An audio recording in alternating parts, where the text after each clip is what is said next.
오늘 우리가 읽은 본문 말씀에는 예수님께서 물을 포도주로 바꾸는 표적을 행하는 것이 나오고 있습니다. 우리는 이 말씀을 통해서 왜 예수께서 물을 포도주로 바꾸셨는가, 또한 이 물을 포도주로 바꾼 것이 오늘날 우리에게 어떤 영적인 교훈을 주고 있는가, 이 문제에 대해서 살펴보도록 하겠습니다. 성도 여러분, 사도 요한이 요한복음을 기록할 때 예수님이 행하신 기적 중에 물을 포도주로 바꾸는 이 사건을 왜 첫 번째 기록하고 있을까요? 혼인잔치집에서 물을 포도주로 변화시키는 이 장면을 소개하는 이유는 무엇일까요? 어떤 사람은 말합니다. 예수께서 물을 포도주로 바꾼 그 의미는 우리로 보고 포도주 많이 먹으라고, 마시라고 하는 의미다, 이렇게 농담으로 해석하는 분이 있습니다. 그런데 오늘 본문 말씀은 그게 전혀 아니죠. 요한이 요한복음을 쓰면서 왜 첫 부분부터 물을 포도주로 바꾸는 이 기적을 기록했느냐? 그 첫 번째 그 이유는 물을 포도주로 변화시키는 표적을 통하여 예수님이 하나님의 아들이심을 강조하고 있는 것입니다. 예수님은 단순한 인간이 아니라 하나님이시고 하나님의 아들이 인간의 몸으로 오신 하나님의 아들이시라는 사실을 강조하고, 그분을 통하여 복음을 듣고 우리의 삶이 질적으로 변화될 수 있다는 사실을 우리에게 알려주기 위함입니다. 성도 여러분, 예수님께서 이 세상에 오셔서 물을 포도주로 바꾸는 기적만 행했을까요? 그거 아니죠. 마태복음, 마가복음, 누가복음, 이걸 세 관점이 똑같다 해서 공간복음이라고 합니다. 요한복음은 아니고요. 마태, 마가, 누가복음에 보면 예수님께서 행하신 기적들이 많이 나옵니다. 죽은 사람을 살리고, 또 아픈 사람을, 다리 못 쓰는 사람을 일으키시고, 또 폭풍우를 잠잠케 하고 여러 가지 기적을 행했습니다. 그래서 그 마태복음, 마가복음, 누가복음에서는 그런 것들을 기적, 미라클 또는 이적이라고 이야기합니다. 예수께서 기적을 일으키시고 이적을 일으키셨다, 미라클을 일으켰다, 이렇게 이야기합니다. 그런데 요한복음에서는 예수님이 행하신 표적이 7가지가 소개되고 있습니다. 그것이 뭐냐면 물을 포도주로 바꾸고 오병이어의 기적을 이루고 죽은 나사로를 살리고, 이렇게 해서 7가지를 기적을 일으키는데, 요한복음에서는 기적 또는 이적이라고 행하지 않고 표적이라고 부릅니다. 미라클이 아니라 사인이라고 하죠. 그래서 여러분, 요한복음에서는 표적이라고 부르는데 이 사인이라는 것은 뭔가를 가리키고 알려주는 것이지 않습니까? 무엇을, 예수님의 이 기적 사건을 통해서 무엇을 우리에게 알려주고 있을까요? 그 무엇을 알려주고 있는가? 그 해답이 요한복음 20장 30절 31절에 나옵니다. 보면 예수께서 제자들 앞에서 이 책에 기록되지 않은 다른 표적도 많이 행하셨으나 오직 이것을 기록함은 너희로 예수께서 하나님의 아들 그리스도이심을 믿게 하려 함이요 또 너희로 믿고 그 이름을 힘입어 생명을 얻게 하려 함이니라. 지금 요한복음에서 7개의 표적을 이야기해주고 알려주고 있는데, 그걸 기록한 것은 예수께서 하나님의 아들 그리스도이심을 믿게 하게끔 하기 위해서, 또 너희로 믿고 그 이름을 힘입어 영생을 얻게 하기 위해서 이걸 기록하고 있다라고 요한복음은 말씀하고 있는 겁니다. 그러니까 우리가 예수님의 물을 포도주로 바꾼 이 표적, 이 기적을 통해서 우리가 알아야 될 것은 뭐냐면, 예수님이 누구냐? 예수님이 단순한 인간이 아니라 하나님이시고 하나님의 아들이시다, 이걸 믿어야 한다는 거예요. 제가 전에 미국 탈봇신학교에서 공부를 하고 도서관에서 하고 있을 때 도서관에서 나오고 있는데, 제 친구가 제 이 팔을 끌면서, 여보게, 저 친구, 저 자매 여자분 있지 않나, 뛰어가는 여자분, 저분이 안 믿는데 교회는 다니고 신앙생활은 30년 이상을 했는데 요한복음 2장의 기적을 안 믿는데, 그건 뭔데? 예수님이 물을 포도주로 바꾼 이 표적, 이 기적은 안 믿어진다고 이야기하더라라는 거예요. 자기가 시간이 있으면 자기의 그 표적에 대해서 설명을 해주고 싶었는데, 왜냐하면 자기의 체험을 설명해 주고 싶답니다. 그 친구는 콩팥에 암이 걸려가지고 그래서 하나님 우리 친구들이 가서 기도해주고 해서 극적으로 하나님께서 그 콩팥암이 사라지는 그 치유되는 은혜를 경험했거든요. 그러니까 콩팥암을 치유하는 하나님께서 물을 포도주로 변화시키는 그 기적을 일으킬 수 없겠느냐, 그 간증을 하고 싶은데 시간이 안 맞아서 못했다고 하는 이야기를 들었습니다. 여러분, 오늘날도 여전히 교회는 다니면서 예수님의 물을 포도주로 바꾼 기적을, 표적을 믿지 못하는 사람들이 있습니다. 왜 그럴까요? 왜 예수님이 이 물을 포도주로 바꾼 사건을 믿지 못하느냐? 그것은 예수님이 하나님의 아들이시고 하나님이시라는 사실을 믿지 못하기 때문입니다. 여러분, 이 세상에 만일 정말 하나님이 계시고 그 예수님이 하나님의 아들이시고 하나님이시라면 우주를 창조하신 하나님이 무에서 유를 창조했는데 이 물을 포도주로 바꾸는 이 질적인 변화, 화학적인 변화를 일으키지 못하겠습니까? 충분히 하시는 거죠. 하나님이시면 충분히 하는 겁니다. 그래서 오늘 이 표적이 뭘 이야기하냐? 예수님이 하나님이시고 하나님의 아들이심을 우리에게 말씀하고 있습니다. 그래서 예수님의 첫 번째 제자들도 예수님이 행하신 이 표적을 통하여 예수님을 믿게 되었다고 이야기합니다. 요한복음 2장 11절 말씀을 봅니다. 예수께서 이 처음 표적을 갈릴리 가나에서 행하여 그 영광을 나타내심에 제자들이 그를 믿으니라. 여러분, 제자들도 소수의 제자들이 예수님을 처음 따랐는데 예수님을 먼저 믿었어요. 믿었는데 예수님을 누구로 믿었겠습니까? 하나님으로, 하나님의 아들로, 메시아로 믿었다라는 거예요. 여러분, 우리가 마태복음, 마가복음에 다른 데 보면, 누가복음에 보면 예수님께서 지나가시다가 베드로를 보고 너는 나를 따르라, 내가 너를 사람을 낚는 어부가 되게 하리라. 그럴 때 베드로가 배와 그물을 버리고 예수를 따릅니다. 조금 가다가 안드레와 또 요한과 또 야고보에게 이야기합니다. 야고보에게 너는 배와 그물을 버려두고 내게 나를 따르라 했을 때 배와 그물을 버려두고 부모까지 버려두고 예수님을 쫓았습니다. 이 장면을 생각할 때 우리가 모르는 사람이 그냥 지나가다가 너는 나를 따르라 해서 그 제자들이 다 버려두고 예수님을 따른 것이 아닙니다. 지금 그 사건의 배경을 지금 요한복음에서 설명하고 있는 거예요. 처음 세례 요한을 통해서 예수를 만났던 사람들이, 몇 명 제자들이 이 가나의 혼진 잔치에 참여하게 되죠. 그래서 물을 포도주로 바꾸는 것을 통해서 아, 이분이 바로 메시아구나, 그들은 믿게 된 거죠. 그리고 난 다음에 시간이 좀 지났을 때 예수님의 때에 사역을 시작할 때 너는 나를 따르라 했을 때 제자들이 예수님을 따르게 된 거죠. 이런 것을 통해서 그 제자들은 예수님을 누구로 믿었느냐? 하나님의 아들로, 메시아로 믿었다라는 거예요. 여러분은 예수님을 누구로 믿고 있습니까? 우리는 예수님을 누구로 고백하고 있습니까? 예수님은 하나님이시오 하나님의 아들이시고 그분이 나의 삶을 변화시킬 수 있다는 사실을 믿어야 한다는 거예요. 여러분, 이 말씀이, 이 요한복음 말씀이 오늘 우리에게는 물을 포도주로 바꾸는 이 사건이 별로 그렇게 대단하게 와닿지 않지만 1세기의 문화에 있어서, 그리스 로마 지역에 있어서 사람들은 이 말씀이 자기들에게 충격적으로 다가올 수 있었습니다. 왜 그러냐면요, 1세기 그리스 로마 지역 지중해 연안의 사람들은 믿고 있는 신이 뭐냐면 포도주의 신이 있었습니다. 그리고 어떤 절기의 봄이나 가을에 포도주의 신의 축제를 열고 있었습니다. 각 도시마다, 작은 도시나 큰 도시나 공통적으로 연 축제가 뭐냐면 포도주의 신의 축제인데 그게 뭐냐면 디오니소스 신의 축제예요. 디오니소스는 포도주의 신입니다. 그래서 사람들이 그 때가 되면, 그 디오니소스 신의 축제가 되면 밤에, 어느 마을에서는 밤에 여자들이 산으로 올라간다고 합니다. 그쪽 지역의 문헌을 읽어보면 여자들이 산으로 올라가서 뭐 하냐면 여성분들이 야생 동물을 잡는다는 거예요. 야생 동물을 잡아서 뭐 하냐면 껍질을 벗기고 생고기를, 그냥 살고기를 그대로 뜯어먹는 그런 일을, 피채 먹는 그런 일을 했다고 합니다. 왜냐하면 그 사람들의 믿음에는 디오니소스 신이 그 피에 임하기 때문에 신의 피를 먹고 하나가 되기 위해서 그런 일들을 많이 했다고 하죠.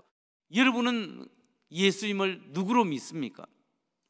여러분은 예수님을 하나님의 아들로 고백하고 있습니까?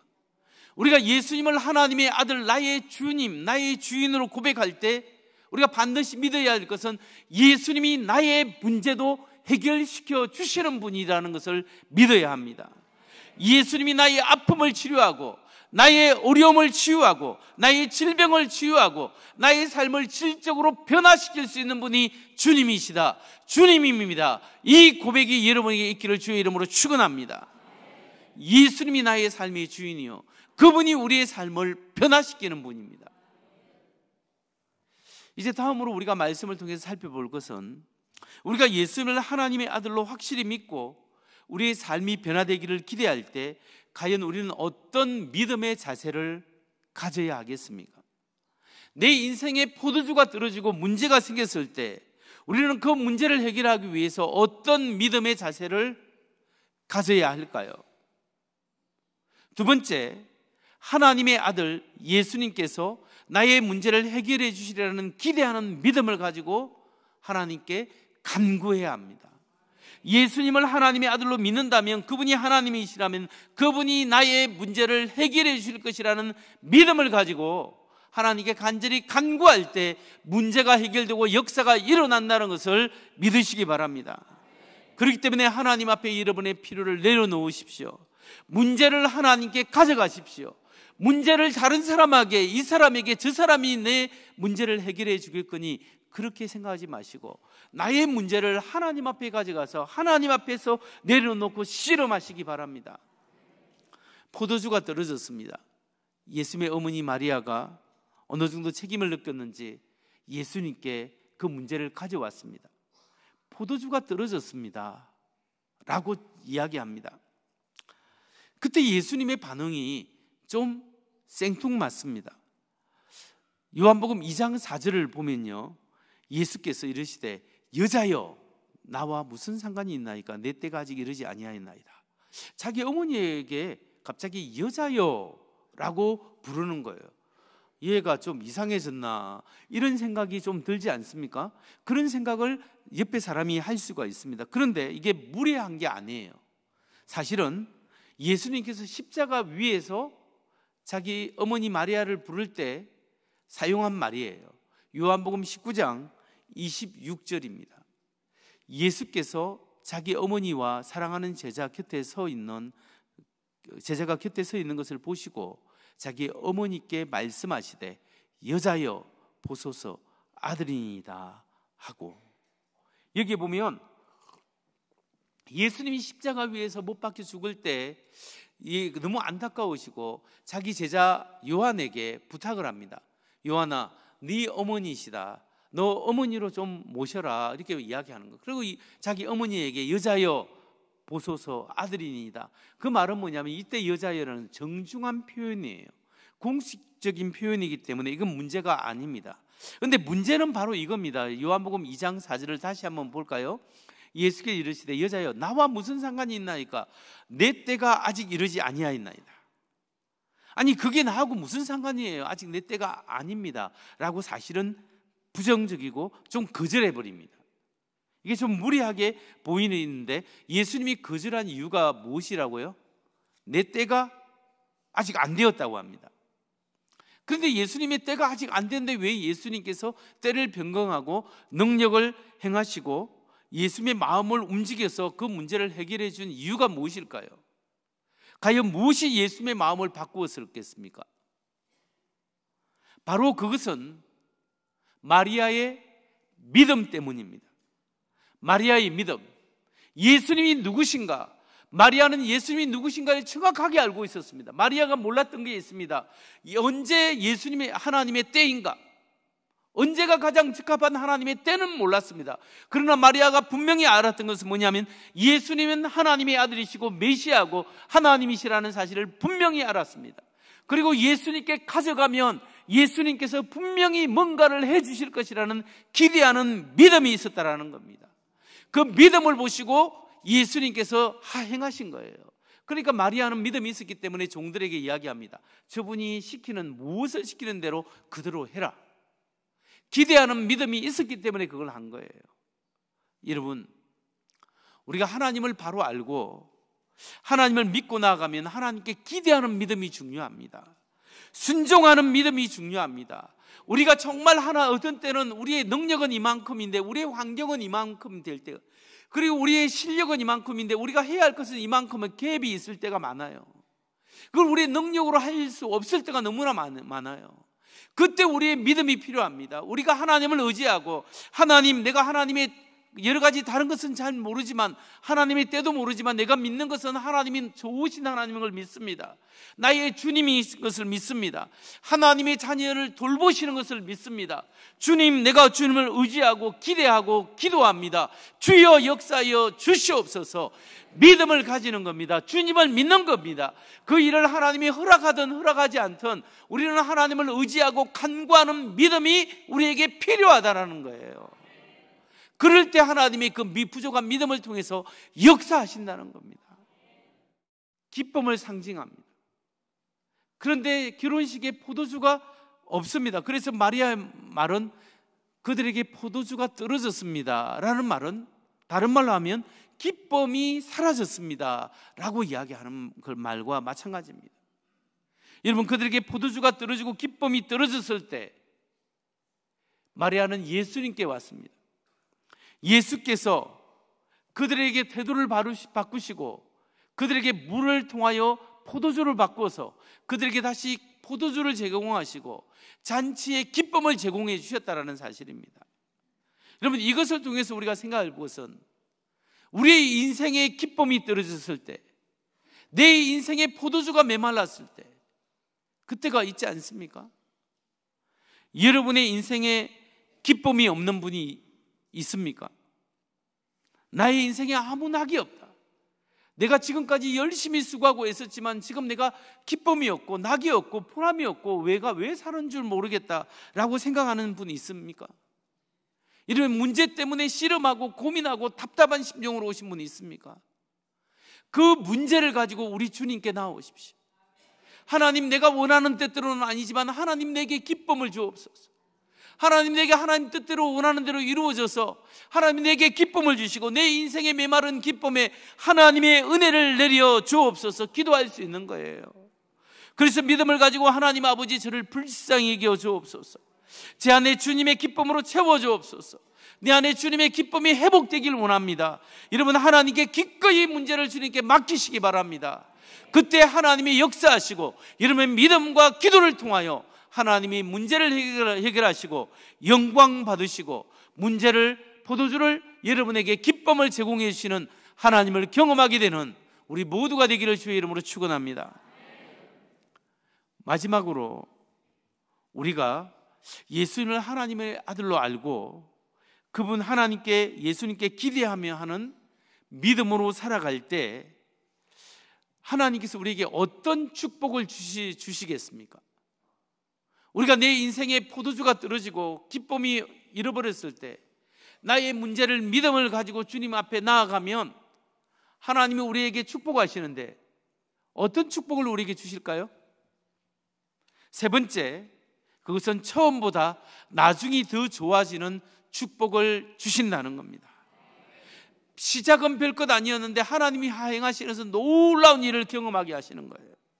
하나님께서 내 인생의 나중이 점점 좋아지고 처음보다 점점 나중이 좋아지는 축복을 우리에게 주신다는 사실입니다. 여러분, 예수님이 물을 포도주로 바꿔서 그것을 연회의 장에게, 그 축제를 맡은 사람에게 떠다 주라고 했을 때 사람들이 그것을 연회장에게 가져가서 마시게 했습니다. 마시고 난 다음에 연회장의 반응이 어땠습니까? 그것이 요한복음 2장 10절에 나옵니다. 말하되 사람마다 먼저 좋은 포도주를 내고 취한 후에 낮은 것을 내거늘 그들은 지금까지 좋은 포도주를 두었도다 하니라. 연회장이 신랑을 불러서 이야기합니다. 사람마다 좋은 거 내고 다 취하면 안 좋은 거 내는데 당신은 지금까지 좋은 포도주를 숨겨두었구나, 남겨두었구나, 이렇게 칭찬 아닌 칭찬을 하는 거죠. 이 말은 뭐냐면 정말 인간이 만든 것보다, 그 어떤 것보다 예수님이 간단하게 물을 포도주로 바꾼 것이 훨씬 더 좋다라는 거예요. 여러분, 여러분이 수고하고 애쓴 것보다 하나님이 행하시면 훨씬 더 놀랍습니다. 여러분, 우리가 한 것보다 하나님이 한 것이 훨씬 좋습니다. 그리고 우리가 예수님 믿고 기도하고 나갈 때 처음보다 나중이 훨씬 더 좋고 점점 좋아지는 은혜를 경험할 수 있다는 거예요. 여러분, 하나님의 부르심에는 결코 후회함이 없습니다. 하나님이 여러분을 세웠는데 내가 지금까지 뭐 했냐고 생각하지만, 오늘 여러분이 주님 안에 살아왔고 하나님의 일에 헌신했고 주님의 뜻 가운데 살아왔다면 여러분은 하나님 앞에 귀한 존재입니다. 뭔가 대단해서 귀한 것이 아니라 주님 안에 하나님의 뜻대로 살아오기 때문에 귀한 존재예요. 우리 교회는 1929년 4월 28일부터 시작해서 지금까지 96주년을 맞이하고 있습니다. 그동안 수많은 신앙의 선배들을 통하여 그분들의 피와 땀과 헌신을 통하여 우리 교회가 세워왔고, 지금도 여러분들의 수고와 애씀을 통해서 우리가 세계 선교를 감당하고 있습니다. 지금 53명의 선교사를 우리가 파송해서 해마다 후원하고 계속적으로 지원하고 있습니다. 지역의 수많은 교회들과 기관 선교단체들을 후원하고 있습니다. 또 우리가 우리 교회를 통해서 예수님의 복음을 증거하고 있고, 한국교회에 선한 영향을 끼치는 기독교 변정으로 다음 세대를 향한 귀한 교육 교재를 개발하고 있습니다. 여러분, 하나님이 우리 교회를 통해서 하나님이 역사에 오셨고 앞으로도 역사에 갈 줄 믿습니다. 여러분의 수고와 애씀을 통하여 놀랍게 하나님이 점점 좋아지는 은혜가 우리 교회와 여러분의 가정에 있게 되기를 주의 이름으로 축원합니다. 말씀을 마칩니다. 요한복음 2장에서 예수님께서 물을 포도주로 변화시키는 이 표적을 보면서 여러분은 무엇을 생각하고 계십니까? 예수님이 나를 변화시키는 하나님의 아들이심을 고백하는 여러분 되시기 바랍니다. 그 부활하신 예수님이 나의 문제도 해결할 수 있음을 믿으시기 바랍니다. 문제를 사람께 가져가는 것이 아니라 하나님께 가져갈 때 하나님께서 나의 문제도 하나님 변화시킬 줄 믿으시기 바랍니다. 나는 잘 모르지만 하나님께 간구할 때 하나님의 때도 바꾸어 주시는 그런 좋으신 하나님인 줄 믿으시기 바랍니다. 내 인생의 기쁨이 사라지고 내 인생의 포도주가 사라질 때 하나님께서 내 인생의 기쁨을 주시고 은혜를 주시고 나를 통하여 하나님의 귀한 일을 이루어 가실 줄 믿으시기 바랍니다. 내가 생각하는 것보다, 내가 기도하는 것보다 더 넘치게 축복하시고 점점 좋게 이루어 주실 하나님을 기대하고 찬양하는 여러분 되시고 여러분 가정 되시고 우리 교회가 되기를 주의 이름으로 축원합니다.